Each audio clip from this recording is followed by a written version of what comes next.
আচ্ছা, রাষ্ট্রবিজ্ঞানের দ্বিতীয় চ্যাপ্টার যেটা, হ্যাঁ, দ্বিতীয় চ্যাপ্টার আঞ্চলিক সংস্থা সমূহ। দ্বিতীয় চ্যাপ্টার, প্রথম চ্যাপ্টারটা ছিল তোমার আন্তর্জাতিক সম্পর্ক, তারপরে আন্তর্জাতিক সম্পর্কের বিভিন্ন দৃষ্টিভঙ্গি পড়া হয়ে গেছে। এবার সেকেন্ড চ্যাপ্টারে আছে আঞ্চলিক সংস্থা সমূহ। তাহলে আঞ্চলিক সংস্থা তোমাদের সিলেবাসে আছে তিনটা। একটা হলো ইউরোপীয় ইউনিয়ন বা ইউরোপিয়ান ইউনিয়ন, বাংলা ইউরোপীয় ইউনিয়ন। আর আছে আসিয়ান সিলেবাসের মধ্যে। আর একটা আছে সার্ক। তিনটে পড়তে হবে। আজকে আমরা আলোচনা করে দেবো ইউরোপীয় ইউনিয়ন। তো ইউরোপীয় ইউনিয়ন কি, উদ্দেশ্যটা কি, আর সংগঠনটা কি, মানে কিভাবে চলে, তারপরে তোমার সফলতা কি, এইটি আলোচনা করব। ইউরোপীয় ইউনিয়ন মূলত একটা আর্থ সামাজিক সংস্থা, মানে ইউনিয়নভুক্ত যতগুলো রাষ্ট্র আছে সমস্ত রাষ্ট্রের অর্থনৈতিক উন্নয়ন, সামাজিক স্থিতিশীলতা, এসবের লক্ষ্য নিয়ে কিন্তু ইউরোপীয় ইউনিয়নটা যাত্রা শুরু করে। এখন কি অর্থনৈতিক ইউনিয়ন একটা ধরো বা সামাজিক ইউনিয়নই ধরো এটাকে, কেন এইরকম একটা ডিসিশন, এই বিষয়টা আমরা আলোচনা করতে গেলে তোমাদের নিয়ে যাব আমি দ্বিতীয় বিশ্বযুদ্ধে। দ্বিতীয় বিশ্বযুদ্ধ যখন চলে তখন আমরা দেখব দুইটা গোষ্ঠীতে লড়াইটা হয়েছে। একদিকে ছিল মিত্র শক্তি, একদিকে ছিল পক্ষ শক্তি। তাহলে মিত্র শক্তিতে কারা কারা ছিল আমরা যদি এখানে একটু তোমাদের দেখাই সংক্ষেপে, তাহলে দেখব মিত্র শক্তিতে ছিল সোভিয়েত ইউনিয়ন, কেমন মানে এখনকার যেটা রাশিয়া। দ্বিতীয়ত ছিল ইউএসএ মানে আমেরিকা। তাহলে আমেরিকা আমেরিকা মহাদেশের, আর সোভিয়েত ইউনিয়নটা কিছুটা পড়বে তোমার এশিয়া, বাকিটা পড়বে ইউরোপ। মূলত ইউরোপের রাষ্ট্রগুলো তোমার লড়াইতে সামিল হয়েছিল। কারা কারা ছিল? চারটি রাষ্ট্র ধরো, একটা ছিল ইটালি, একটা ছিল ফ্রান্স, একটা ছিল ব্রিটেন, একটা ছিল জার্মানি, জার্মান। তাহলে ইটালি জার্মান এরা ছিল অক্ষ শক্তি, আর ফ্রান্স ব্রিটেন ছিল মিত্র শক্তি। তাহলে ইউরোপের চারটি রাষ্ট্র কিন্তু যুদ্ধে সামিল হয়েছিল, ইউরোপেরই চারটি রাষ্ট্র। আর বাইরের কিছু ছিল বলতে তোমার ওইদিকে আমেরিকা, এদিকে সোভিয়েত ইউনিয়ন, জাপান। তা লড়াইয়ের কেন্দ্রস্থল কিন্তু ইউরোপ ছিল। কথা বলে বুঝছো? লড়াইয়ের কেন্দ্রস্থল কোথায় ছিল? ইউরোপ ছিল। তাহলে যদি কেন্দ্রস্থল ইউরোপ হয় তাহলে বোমাগুলো কোথায় পড়বে? সব ইউরোপে। জার্মানি মেরেছে ব্রিটেনে, ফ্রান্সে, ফ্রান্সের তো সরকারি উড়ে গেছিল। আবার ওরা মেরেছে কোথায়? জার্মানিতে, ইটালিতে। মানে যতগুলো বোমা পড়ছে, যত মার খাচ্ছে ইউরোপ। তো যুদ্ধ যখন হয়, যুদ্ধের পরিণাম কিন্তু ভয়ঙ্কর হয়। কি পরিণাম ভয়ঙ্কর হলো? এই দেশগুলোর অর্থনীতি প্রায় শেষ, স্ট্রাকচার ভেঙে গেল, সব সব কোলাপস, কারখানা ধ্বংস। মানে ইউরোপের অবস্থা যাচ্ছে তাই। বাইরের রাষ্ট্রগুলো তো যা ছিল ছিল, জাপানে পারমাণবিক বোমা নিক্ষেপ করা হলো, ওটা তো আলাদা। কিন্তু ইউরোপটা আর্থিকভাবে চরম ক্ষতিগ্রস্ত হলো, একেবারে শেষ। ইউরোপকে আমরা দুভাগে ভাগ করে দেখি, একটা পশ্চিম ইউরোপ, একটা ছিল পূর্ব ইউরোপ। পূর্ব ইউরোপটাতে সোভিয়েত ইউনিয়নের আধিপত্য ছিল, কিন্তু পশ্চিম ইউরোপে সোভিয়েত ইউনিয়নের আধিপত্য ছিল না।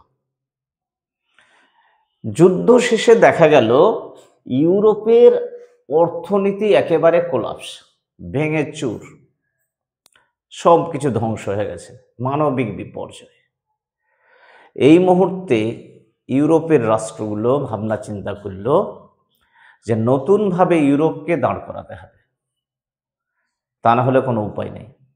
আবার ওইদিকে আমেরিকা যুক্তরাষ্ট্র সোভিয়েত ইউনিয়নের আগ্রাসন রোধে, মানে ওদের চোখে সোভিয়েত ইউনিয়ন একেবারে রাক্ষস, রাক্ষসের হাত থেকে তাদের অধীনস্থ যে সমস্ত পশ্চিম ইউরোপের রাষ্ট্রগুলি ছিল সেগুলোর অর্থনৈতিক পুনরুজ্জীবন যদি করতে না পারা যায়, তাহলে ধীরে ধীরে সোভিয়েত ইউনিয়ন এই সমস্ত দেশগুলোকে গ্রাস করে নেবে, এই রকম একটা ওদের ভয় ছিল।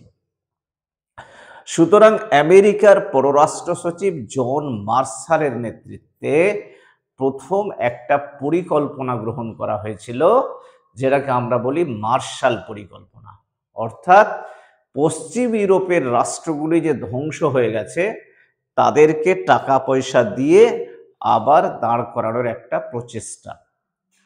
তো সেই সময় মার্শাল প্ল্যান কিছুটা কাজ করলেও ইউরোপের রাষ্ট্রগুলো, বিশেষ করে ফ্রান্স, ভাবনা চিন্তা করলো যে আমরা যে পজিশনে গেছি তাতে পৃথিবীর সবচাইতে নিচে চলে যাব, তো আমরা যে ভুল করেছি সেই ভুল থেকে আমাদেরকে উত্তরণ হতে হবে। এই ভুলগুলো শুধরে নিয়ে এখন আমাদের কাজ শত্রু মিত্র মিলেমিশে আমাদের দেশগুলি কি করতে হবে, আর্থিক পুনরুজ্জীবন ঘটাতে হবে, সামাজিক স্থিতিশীলতা আনতে হবে। সব দিক থেকে আমাদের এগিয়ে না গেলে আর উপায় নেই, বিচ্ছিন্নভাবে আমরা কিন্তু এগোতে আর পারবো না। সুতরাং প্রথম যে সিদ্ধান্ত ইউরোপের রাষ্ট্রগুলি নিল, সেখানে ওরা যেটা তৈরি করতে চাইলো সেটা হচ্ছে 1951 সালে কোল অ্যান্ড স্টিল কমিউনিটি প্রতিষ্ঠা করল।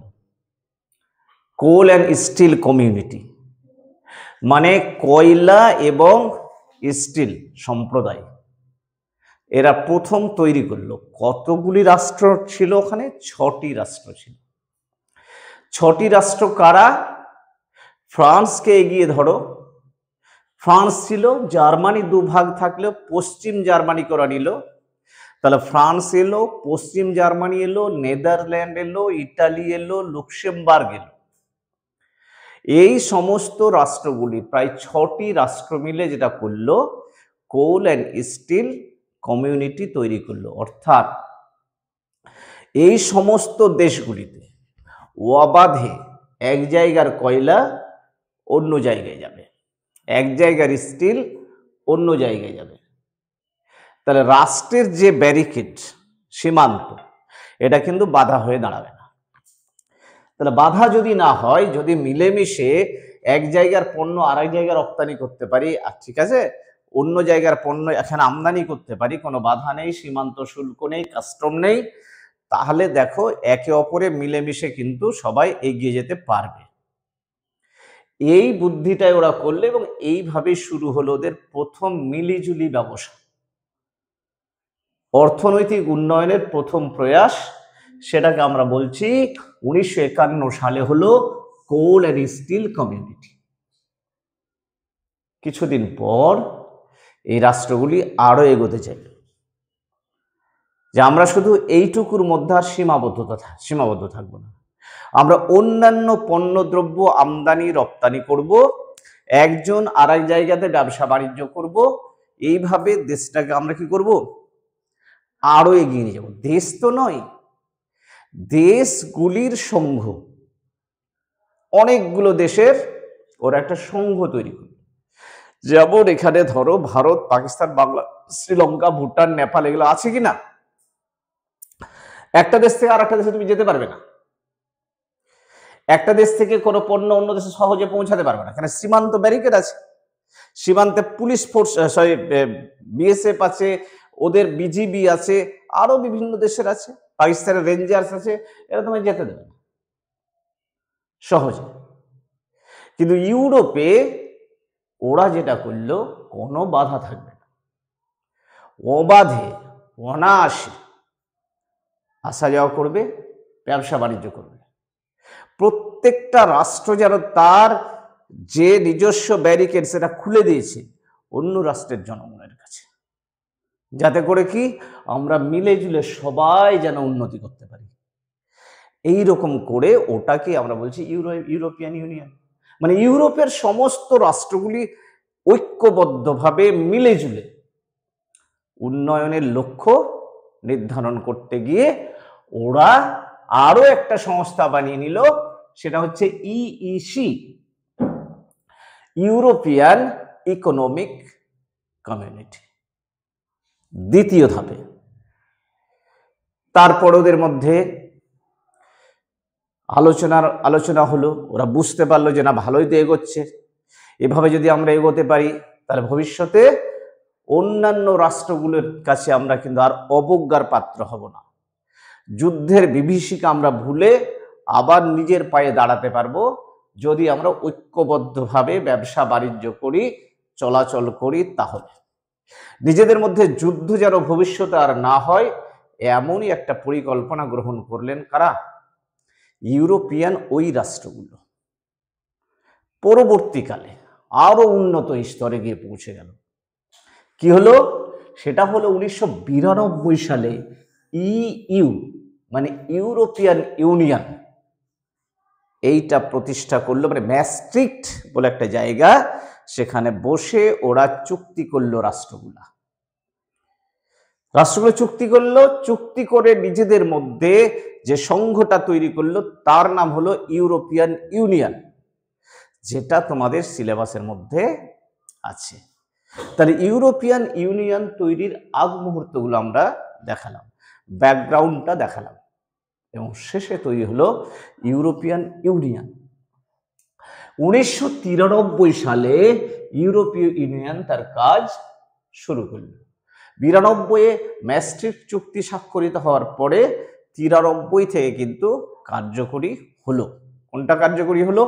ইউরোপিয়ান ইউনিয়ন, যেটা আজকের যুগে সারা পৃথিবীর মানুষ জানতে পারছে যে হ্যাঁ, এমন একটা সংগঠন আছে, এমন একটা সংঘ আছে, যেটা পৃথিবীর অন্যান্য বিভিন্ন আঞ্চলিক সংঘ আছে, কিন্তু এত মজবুত, এত সুশৃঙ্খল, এত সুন্দর মানে সংঘ আর পৃথিবীতে দ্বিতীয়টা নেই।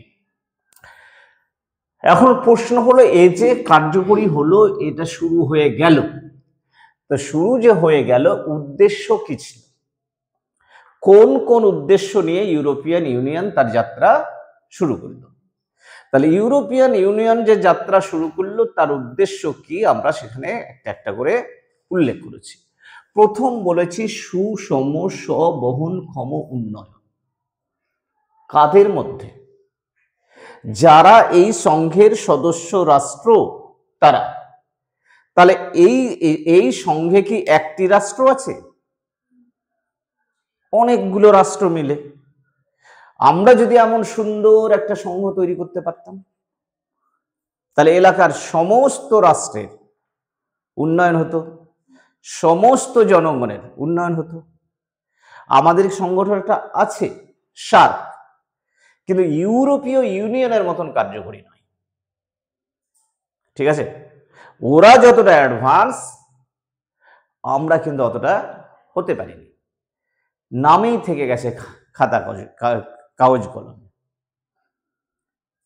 কিন্তু ইউরোপিয়ান ইউনিয়ন দারুণ একটা সংগঠন হিসাবে কাজ করছে।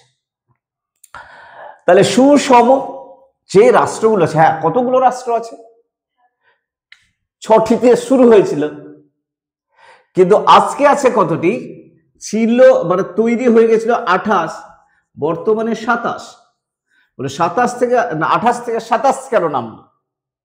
2016 সালে ব্রিটেন বলে একটা রাষ্ট্র ছিল, যেটাকে তোমরা চেনো, যারা ভারতবর্ষকে 200 বছর দখল করে রেখেছিল। ব্রিটেন, ব্রিটিশরা, এরা কিন্তু ছিল কোথায়? ইউরোপিয়ান ইউনিয়নে। কিন্তু পরবর্তীকালে 2016 সালে এই ইউরোপিয়ান ইউনিয়ন থেকে ওরা এক্সিট করে গেল, বেরিয়ে গেল। কে এক্সিট করলো? ব্রেক্সিট করলো, মানে ব্রিটেন এক্সিট করে গেল, ব্রিটিশরা বেরিয়ে গেল। যেহেতু ব্রিটেন বেরিয়ে গেল, তো এক্সিট আর বি তো হয়ে গেল ব্রেক্সিট, তাই তো? তাহলে ব্রেক্সিট মানে কি? ব্রিটেন কিন্তু সংগঠন থেকে বেরিয়ে গেল। দিয়ে এখন দাঁড়ালো কততে? 27-এ। তাহলে 27টি যে রাষ্ট্র, এদের এই রাষ্ট্রগুলির মধ্যে সুষম স্ববহনক্ষম, যেটা বহন করতে পারবে, একবারে মানে তোমার একটা স্বপ্নের মতো ভাবলে সেটা তো হবে না, যেটা তারা বহন করতে পারবে, সুষম, প্রায় প্রত্যেকেরই সমান যে উন্নয়ন, এইটাই ওদের লক্ষ্য হয়ে দাঁড়ালো। কার? ইউরোপিয়ান ইউনিয়নের। দ্বিতীয় যেটা, সেটা হচ্ছে ইউরোপিয়ান নাগরিকত্ব প্রদান। সব থেকে মজার বিষয় দেখো, আমরা ভারতের নাগরিক, কেউ বাংলাদেশের নাগরিক, কেউ শ্রীলঙ্কার নাগরিক, কিন্তু ইউরোপিয়ান ইউনিয়ন এই 27টি রাষ্ট্রেরই একটা নাগরিকত্ব তৈরি করল। 27টি রাষ্ট্রের কি ইউরোপীয় নাগরিক, এমন একটা ভাবনা ওদের মাথাতে এলো।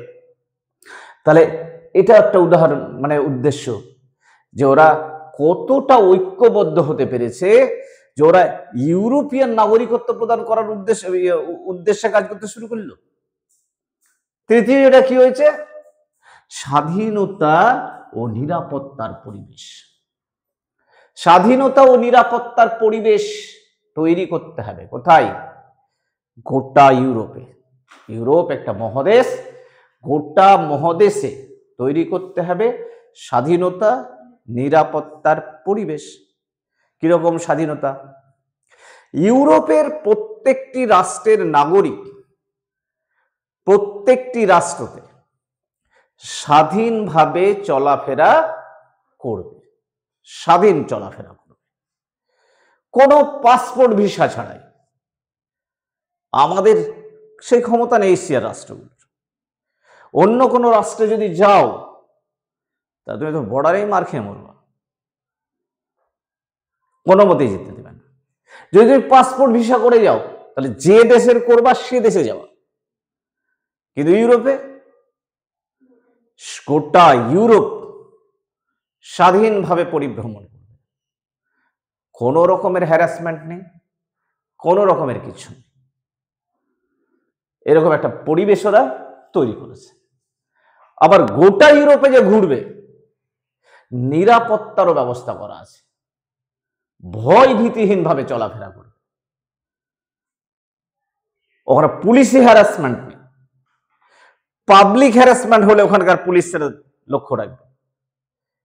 তাহলে গোটা ইউরোপে এমন একটা পরিবেশ তৈরি করবে, যেটাকে বলছে স্বাধীনতা নিরাপত্তার পরিবেশ পুরো ইউরোপে।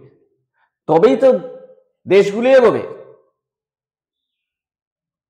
এই সিদ্ধান্তটা ওরা নিল, এই উদ্দেশ্যে ইউরোপিয়ান ইউনিয়ন কাজ করবে। নেক্সট যেটা হচ্ছে অভিন্ন আইন প্রবর্তন। তাহলে একটা রাষ্ট্রের আইন অন্য রাষ্ট্রে আলাদা,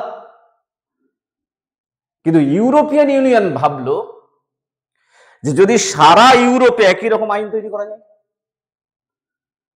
সেই লক্ষ্যে তারা কাজ করবে, এই উদ্দেশ্যে তারা কাজ করবে।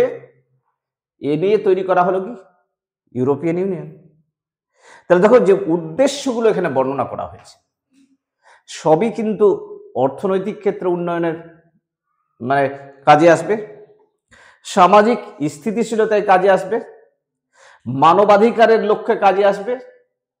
সব দিক থেকে রাষ্ট্রগুলি ঐক্যবদ্ধভাবে যে এগিয়ে যাবে, সেই উদ্দেশ্যগুলো নেওয়া হয়েছে, রাখা হয়েছে।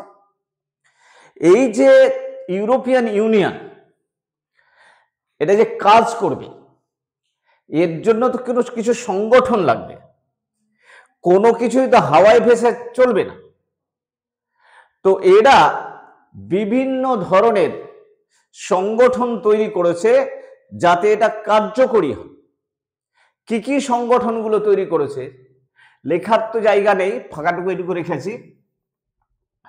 প্রথমত ওরা ইউরোপিয়ান কমিশন তৈরি করেছে। 27 জন সদস্য বিশিষ্ট ইউরোপিয়ান কমিশন আছে, যেই কমিশন নীতি নির্ধারণের ক্ষেত্রে কার্যকরী ভূমিকা গ্রহণ করে। 27টি রাষ্ট্রের একজন করে ব্যক্তি নিয়ে এই কমিশন গঠিত হয়েছে। দ্বিতীয় যেটা হয়েছে ইউরোপিয়ান কাউন্সিল। তাহলে এখানে ছিল কমিশন, এটা হচ্ছে কাউন্সিল। তাহলে এটা একটা সংগঠন, এটা একটা সংগঠন, এরাও গুরুত্বপূর্ণ ভূমিকা পালন করে। তৃতীয় যেটা হচ্ছে মন্ত্রী পরিষদ। মন্ত্রী পরিষদ, তাহলে আমরা দেখব কোন একটা রাষ্ট্রের মন্ত্রী থাকে, কিন্তু ইউরোপীয় ইউনিয়নেরই মন্ত্রী পরিষদ আছে। গোটা ইউরোপিয়ান ইউনিয়নকে একটা রাষ্ট্রের মতো করে পরিচালনা করার জন্য গোটা মহাদেশীয় মন্ত্রিসভা আছে, যারা মহাদেশটাকে পরিচালনা করবে, যারা 27 সদস্য বিশিষ্ট ইউনিয়নটাকে পরিচালনা করবে। বিভিন্ন কাজে বিভিন্ন ধরনের মিনিস্টার থাকে। কৃষি পরিচালনার ক্ষেত্রে সমগ্র ইউরোপ মহাদেশ থেকে কৃষি মন্ত্রীরা অংশগ্রহণ করে। বিদেশ নীতি নির্ধারণের ক্ষেত্রে বিদেশ মন্ত্রীরা অংশগ্রহণ করে। এইভাবেই কিন্তু সুন্দরভাবে ওরা মিলে জুলে ইউরোপিয়ান কি তোমার ওই ইউনিয়ন এটাকে পরিচালনা করছে।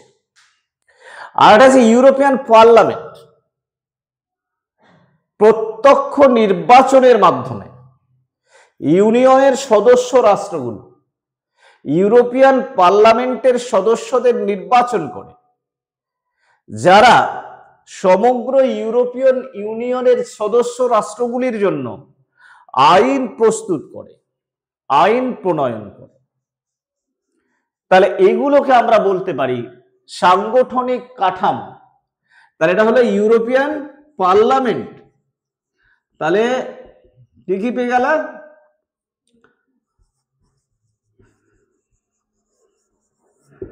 তাহলে পাচ্ছি ইউরোপিয়ান কমিশন, ইউরোপিয়ান কাউন্সিল, মন্ত্রী পরিষদ, ইউরোপিয়ান পার্লামেন্ট।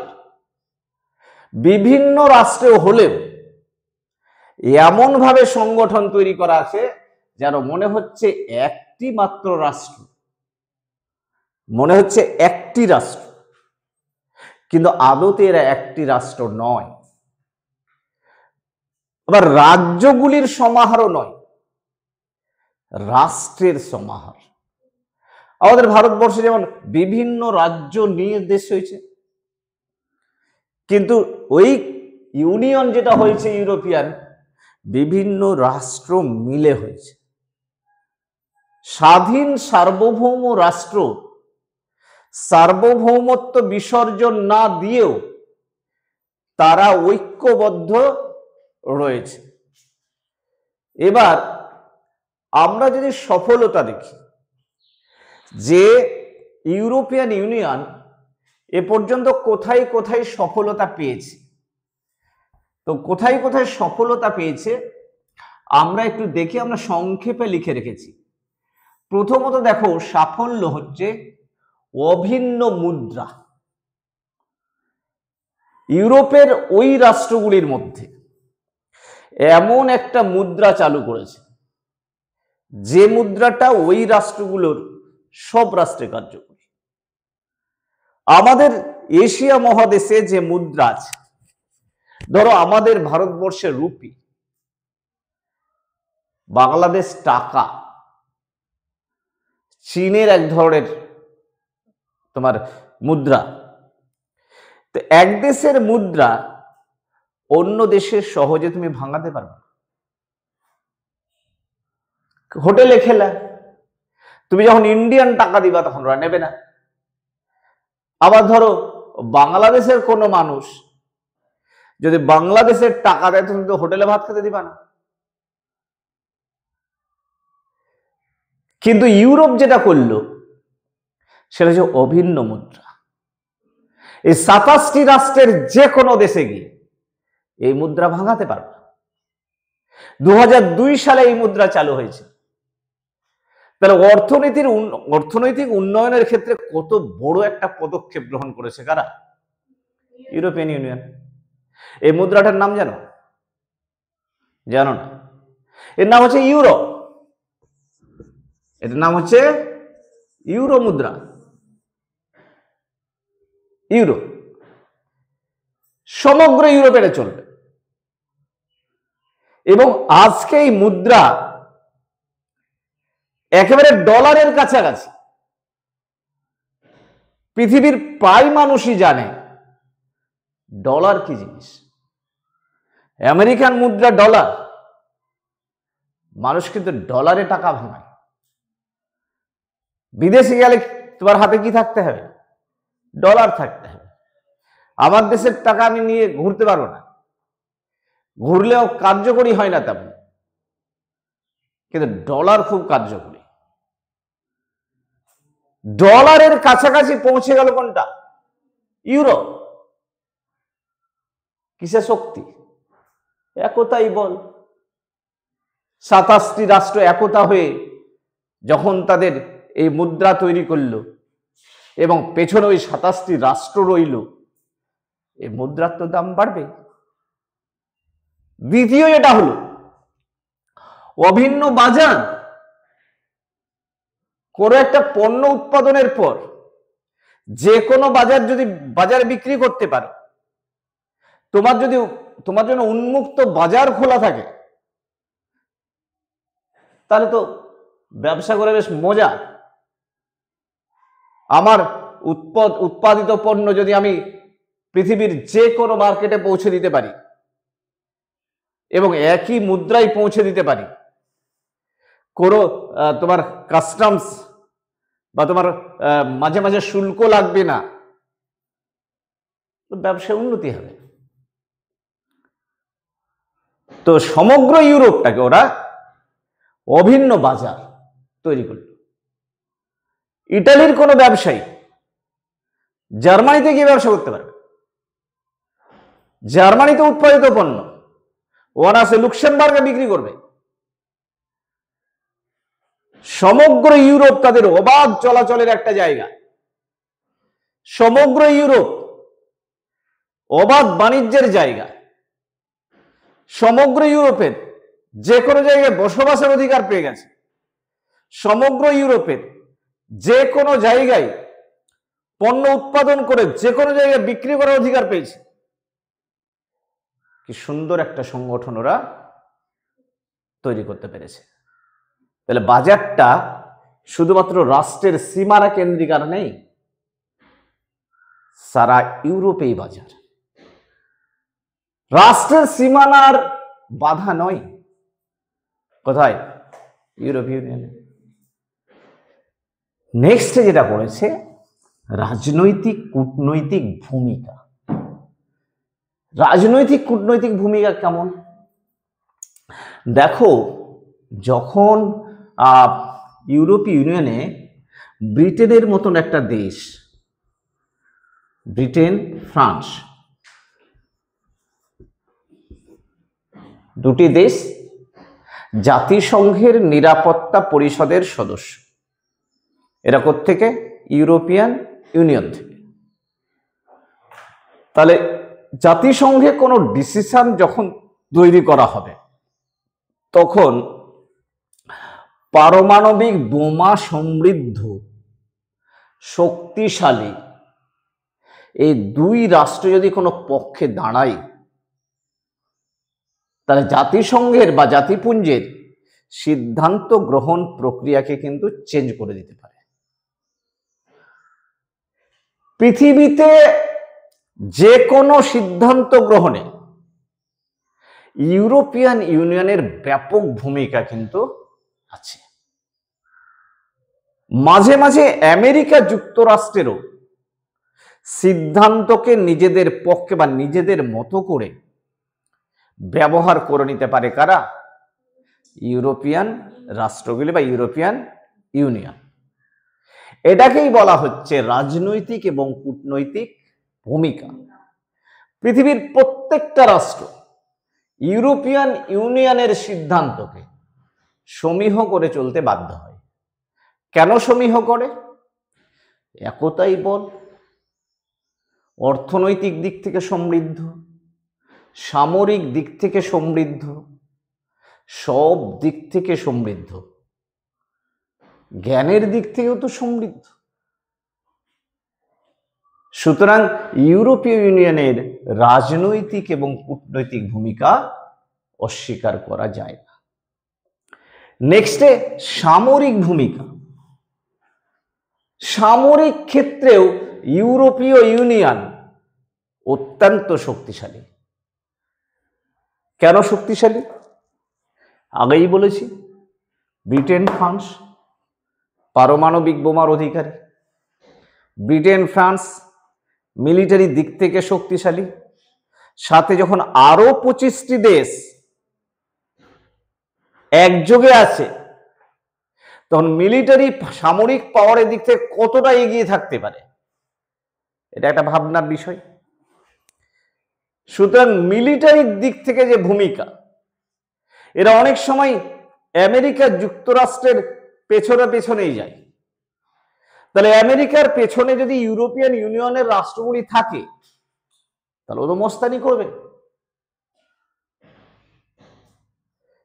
তবে ইউরোপিয়ান ইউনিয়ন যদি ওরা ঐক্যবদ্ধভাবে সামরিক ভূমিকা দেখায় তাহলে পৃথিবীর প্রত্যেকটা রাষ্ট্র কিন্তু সমীহ করতে বাধ্য হবে এবং হচ্ছে। নেক্সট যেটা হচ্ছে মানবাধিকার। মানুষের যে অধিকার, পৃথিবীর যে কোনো রাষ্ট্রে যদি মানবাধিকার লঙ্ঘিত হয় তাহলে ইউরোপিয়ান ইউনিয়ন কিন্তু তার প্রতিবাদ করে। এতগুলি রাষ্ট্র যখন প্রতিবাদ করে, যারা সব দিক থেকে সমৃদ্ধ, তাদের যে আওয়াজ সেটাকে কিন্তু সম্মান দেখাতে বাধ্য হয় সকলে। এখন কথা হলো, ইউরোপিয়ান ইউনিয়নে তুরস্ক নাই। তুরস্ক নাই কেন নেই? তুরস্ক নেই কেন? ইউরোপের একটি রাষ্ট্রে ঢুকে গেলে সারা ইউরোপ ঘোরা যায়। একটি মাত্র ভিসা, সেনজেন ভিসা, এটা দিয়ে পুরো ইউরোপের রাষ্ট্রগুলো ঘোরা যায়, কোথাও কোনো বাধার সম্মুখীন হবে না। ইউরোপের রাষ্ট্রের একটা নাগরিক সারা ইউরোপ ঘুরবে, কোনো অসুবিধা নেই, যে কোনো জায়গায় বসবাস করতে পারবে। তাহলে তোমার তুরস্কে মানে বহু বাইরের রাষ্ট্রের লোক বসবাস করে শরণার্থী হিসেবে। যদি ইউরোপিয়ান ইউনিয়নে ঢুকে যায় তুরস্ক, তাহলে এই লোকগুলো হুড়হুড় করে ঢুকে যাবে না গোটা দেশে, ইউরোপে। এটা একটা দেশ, এটা একটা কারণ। আর একটা কারণ সেটা হচ্ছে তোমার কুর্দিদের প্রতি তুরস্কের যে আক্রমণাত্মক মনোভাব বা মানবাধিকারের বিষয়, এই সমস্ত বিষয়গুলি নিয়ে ইউরোপিয়ান ইউনিয়ন তুরস্ককে তোমার ইউরোপিয়ান ইউনিয়নে ঢুকতে এখন অবধি দেয়নি। তাহলে তুরস্ক ন্যাটোর সদস্য হলেও ইউরোপিয়ান ইউনিয়নের সদস্য এখনো হতে পারেনি। এখন কথা হচ্ছে, তাহলে কি এদের কোনো দোষ ত্রুটি নেই, কোনো সমালোচনা নেই, শুধুই ভালো আর ভালো ইউরোপিয়ান ইউনিয়ন? না, কিছুটা বিষয় আছে। কি কি বিষয় আছে? প্রথম কথা হচ্ছে, ইউরোপিয়ান ইউনিয়নের যে সমস্ত রাষ্ট্রগুলি অর্থনৈতিক বৈষম্য আছে সেটা নিয়ে ইউরোপীয় ইউনিয়ন একটা বিপদে রয়েছে, অর্থনৈতিক বৈষম্যকে কেন্দ্র করে। সমগ্র রাষ্ট্রগুলির মধ্যে 27টি রাষ্ট্রে এখনো ইউরো মুদ্রা চালু হয়নি। শরণার্থী নিয়ে ওদের মধ্যে একটা সমস্যা রয়েছে। আভ্যন্তরীণ রাজনৈতিক বিশৃঙ্খলা রাষ্ট্রগুলি, এটা নিয়ে অনেকটা দুর্বল হয়ে আছে কে? ইউরোপীয় ইউনিয়ন। বিদেশ নীতির ক্ষেত্রে রাষ্ট্রগুলি অনেকটাই স্বাধীন সার্বভৌম সিদ্ধান্ত গ্রহণ করে, যেটা ইউরোপিয়ান ইউনিয়নের ঊর্ধ্বে উঠে কাজ করে। ব্রিটেন যদি কোনো একটা সিদ্ধান্ত নেয়, ফ্রান্স যে আন্তর্জাতিক ক্ষেত্রে সেম সিদ্ধান্ত নেবে এমন কোনো কথা না। আন্তর্জাতিক ক্ষেত্রে তারা বিভিন্ন ধরনের সিদ্ধান্ত নিজ নিজ জাতীয় স্বার্থকে নিয়ে ওরা করে। আবার ব্রেক্সিট হয়ে যাওয়ার পরে, ব্রিটেন ইউরোপিয়ান ইউনিয়ন থেকে বেরিয়ে যাওয়ার পরে অবশ্যই একটু দুর্বল হয়েছে কে? European union. তা সত্ত্বেও আমরা বলবো পৃথিবীর মধ্যে এখনো ইউরোপিয়ান ইউনিয়ন একটা শক্তিশালী ইউনিয়ন।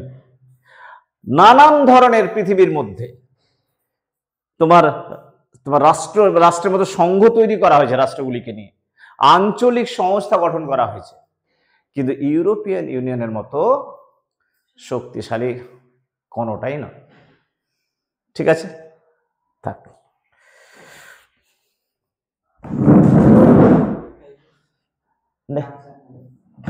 কে